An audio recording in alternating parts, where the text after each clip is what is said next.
السلام علیکم۔ آج کی کہانی نانی کی چٹھی ہندوستان سے۔ ڈاکیا آج کچھ بدلا بدلا تھا، اس کی آنکھوں میں چمک، ہاتھ میں ایک پرانا لفافہ جس پر نیلا غیر ملکی ٹکٹ، اوپر مہر لگی تھی ہندوستان۔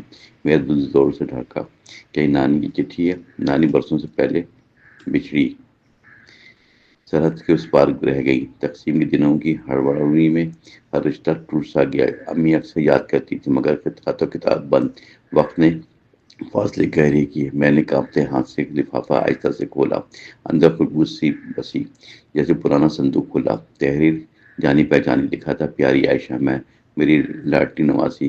آنکھوں میں آنسو تیرے، میں خیریت سے ہوں بیٹی، تم سب کی بات یاد آتی ہے۔ یہاں شہر امرتسر میں رہتی ہوں، پرانی حویلی اب بھی قائم ہے، مگر محلے کے لوگ بدل گئے ہیں۔ وقت نے سب کچھ بدل دیا۔ جب تقسیم ہوئی تھی اچانک ہم سب سمجھ نہ پائے، کچھ ٹرینوں کی سیٹیاں چیخیں، لوگ خوف سے بھاگے۔ میں اپنے والدین کے ساتھ یہیں رکنے پر مجبور ہو گئی۔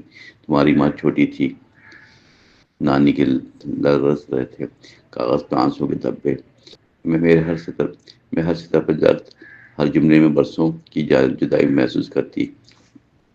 امی میرے پاس بیٹھی خاموشی سے سنتی رہی۔ خط میں آگے لکھا تھا، میں اکثر سرحد دیکھنے جاتی ہوں، وہاں سپاہی کھڑے ہوتے ہیں، دل چاہتا آواز دوں، شاید ہوا پیغام لے جائے۔ تم تو میری دعائیں اور پیار کی خوشبو۔ نانی نے اپنے گھر کا ذکر کیا، آنگن میں نیم کا درخت، جس کے نیچے جھولا جہاں تمہاری ماں کھیلا کرتی تھی۔ میں آنکھیں بند کر لیتی تھی، تم سب منظر زندہ، جیسے دل کل کی بات کر رہا ہے۔ امی کی ہچکی بن گئی، انہوں نے خط تھاما۔ امی بولی، عائشہ بیٹی، میں بھی جانا چاہتی ہوں اپنی ماں سے ملنے، مگر حالات نے روک دیا۔ ویزے کی مشکل دیوار۔ نانی نے لکھا مزید، میں نے تمہاری تصویر رشتے دار سے مانگی، ایک رشتے دار سے پائی، کتنی بڑی ہو گئی ہو، بالکل اپنی ماں جیسی۔ آنکھوں میں وہی چمک جو میرے دل کو چھو رہی تھی۔ خط کے آخر میں جملہ، اگر ممکن ہو تو آنا، میں زیادہ وقت نہیں، عمر کی شام ڈھلتی ہے، بس ایک بار گلے لگانا، پھر چاہے جو ہو، میرے دل کو اطمینان ہو جائے گا۔ یہ پڑھ کر خاموشی گھر کے کمرے میں پھیل گئی۔ میں نے فیصلہ کیا، ہم ضرور جائیں گے، چاہے کتنی رکاوٹیں کیوں نہ ہوں۔ سرحد پار یہ فیصلہ ہماری محبت نہ توڑے۔ اگلے دن کاغذ جمع کرائے، پاسپورٹ دفتر کے چکر، لمبی قطاریں، تھکا دینے والی، مگر امید زندہ رہی۔ امی کی آنکھوں میں چمک، جیسے بچپن لوٹ آیا۔ نانی کی آگوش پکارے۔ چند ماہ بعد اجازت ملی، ہم نے سجدہ شکر ادا کیا۔ سفر کا دن مقرر ہوا، ریل گاڑی سے روانہ ہوئے۔ کھڑکی سے بدلتے منظر، کھیت، دریا، بستیاں، سب کہانیاں سناتے تھے۔ جب ہم پہنچے سرحد، فضا میں عجیب سنجیدگی، سپاہیوں کی کڑی نظر، مگر دل میں نرم جذبات۔ کاغذ جانچ ہوئے، پھر دروازہ آہستہ کھلا۔ ہم نئی زمین پر تھے، ہندوستان کی سڑکیں مصروف، مگر ہمیں ایک ہی فکر، جلدی سے نانی تک پہنچے۔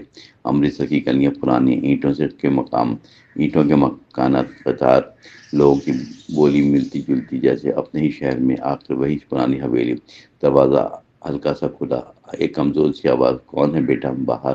امی نے پکارا، ماں میں ہوں، آپ کی بیٹی۔ دروازہ اچانک کھلا، سامنے سفید بالوں والی نانی لرزتے قدموں سے امی کو دیکھتی رہی، پھر دونوں لپٹ کر روئی۔ پھر برسوں کی دوری پگھلی، میں بھی آگے بڑھی۔ نانی نے مجھے گلے لگایا، ان کی خوشبو مٹی جیسے دونوں ملکوں کی یادوں کا سنگم ہو۔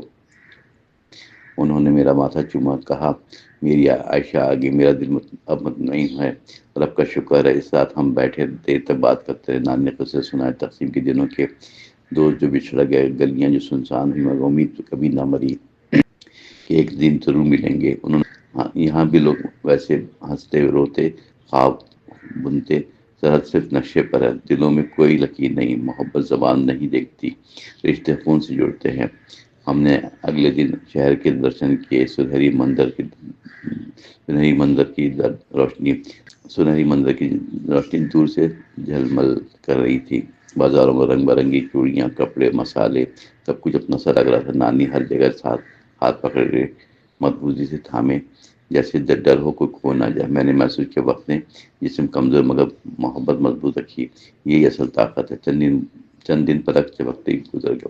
واپسی کا لمحہ آیا، نانی کی آنکھیں نم ہو گئی، مگر چہرے پر سکون۔ انہوں نے کہا، بیٹی اب فاصلہ کم لگتا ہے، دلوں کا رابطہ قائم ہم نے وعدہ کیا یہ خط لکھتے رہیں گے، ان پہ بات کرتے رہیں گے. سرد کاغذی ہوتی ہیں. انہوں نے کوئی جدا نہیں کیا، انہیں کوئی جدا نہیں کر سکتا دنیا میں واپسی کے سفر میں. انہیں کوئی جدا نہیں کر سکتا دنیا میں واپسی کے سفر میں. میں کھڑکی سے باہر ڈھلتا سورج دیکھتی، سوچتی کتنی کہانی ان زمینوں نے سنی، کتنے خواب جذب کیے، اتنے آنسو جذب کیے، مگر محبت باقی رہی. گھر پہنچ کر سب بدلا. امی کے چہرے پر سکون، نانی کی چٹھی اب صرف کاغذ نہیں رہی، ایک وہ ایک پل بن گئی تھی جو دو ملکوں کو دل کی ڈور سے جوڑے.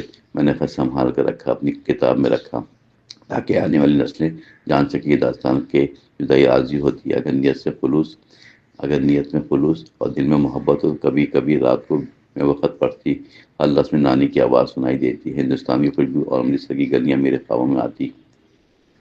یوں نانی کی چٹھی صرف پیغام نہ تھی، وہ تاریخ کا زخم اور مرہم دونوں تھی. اس نے ہمیں سکھایا نفرت سے کچھ نہیں، محبت سے سب ممکن ہے.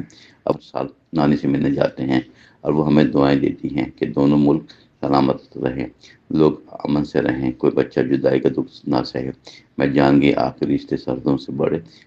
خط کبھی پرانے نہیں اگر ان میں سچائی اور خلوص کی خوشبو ہو. نانی کی چٹھی نے ہمیں یہ سبق دیا.